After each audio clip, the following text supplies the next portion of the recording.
Alright. So, it is about 12 in the morning, March 3rd, I think, to be exact. And, I don't know if you can see, it's pretty wintry out. Just in my little Baja. Plowers are out plowing. Pink haze. I don't know if you can see that. Pink haze sits on top of West Bend. Similar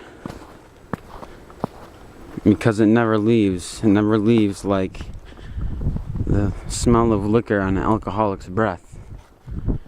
But this has a still far more encompassing beauty of what surrounds it. The silent trees. Silent trees sit still, holding wisps of snow. And here I walk. Here I walk. And I think about all sorts of things. I think about the foot trails that I'm leaving. Who's gonna follow my steps? I got 2 little brothers. I gotta be a good influence. But how can I be a good influence if I just follow what's conditioned for me? If I follow my father's footsteps, which I'll never do.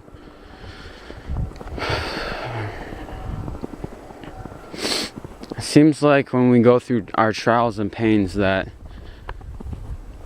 what we need to do in life becomes most clear. And for me, I think it's sharing what goes on inside. And now I don't mean to sound like any other writer, alright? But the reason I've come to this conviction is not just using big fancy words or any compliments I've received, which I receive with much thanks, and I try to be humble about it. What moves me is the fact that for about 10 months I was incarcerated. And that's reasons I'm not going to get into. Nothing that I did that was horribly bad. Merely stuck up for my life and saved myself. But then again, it's our justice system. But what I want to get into, you see, now I'm just lost. I'm lost because the wind blows through my hair. All I can smell is this beautiful country air. The trees, they sit silent and watching. And all the while, a white rabbit sits spotting his next move to make to the burrow hole as silent enemies watch.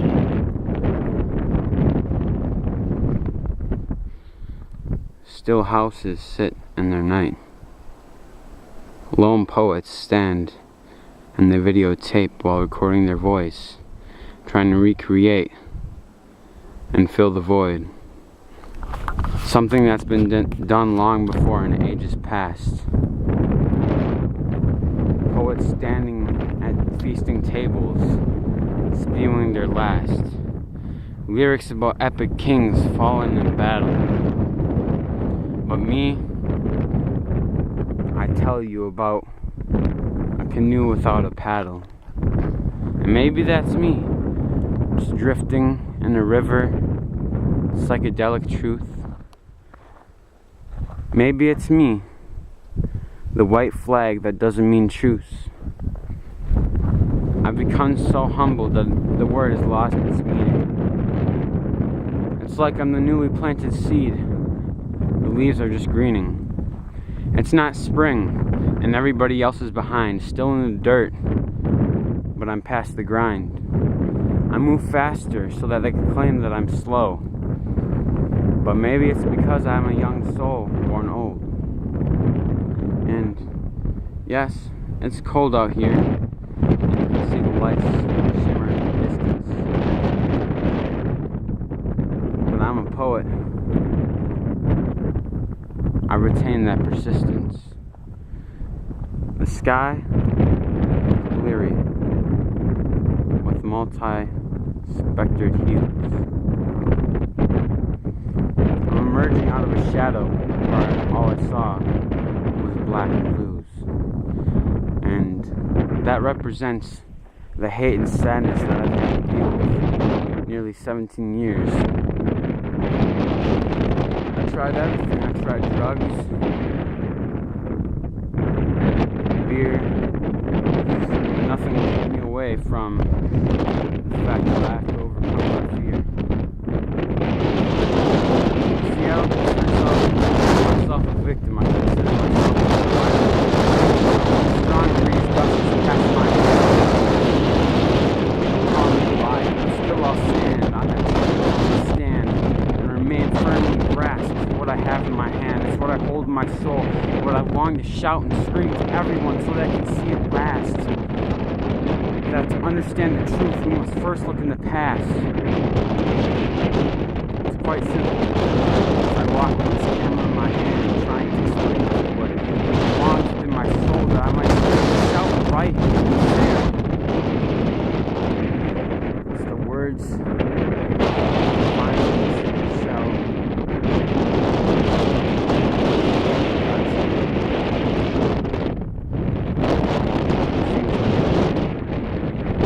that's what I've been searching for.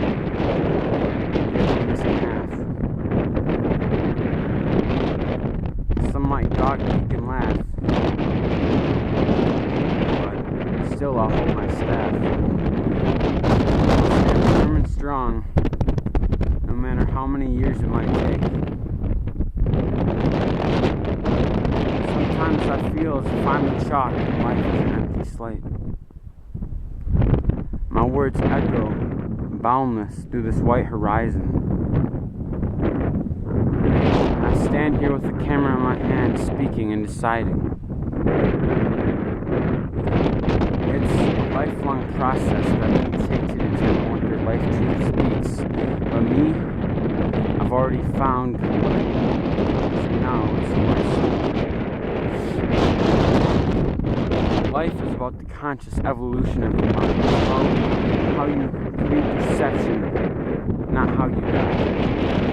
It's about how you live your life, not the moral ethics that religious replaces.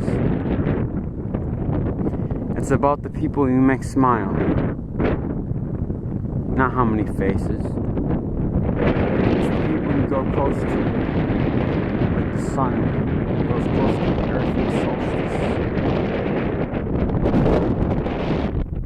It's about taking a piece of knowledge to your friend who is a teacher and saying, roast this.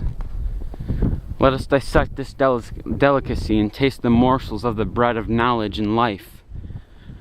Let us take this and slice it thinly with our words, because they are like knives.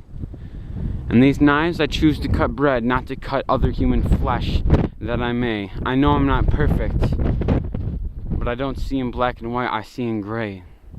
I see both opposite sides of the spectrum. It's in my heart.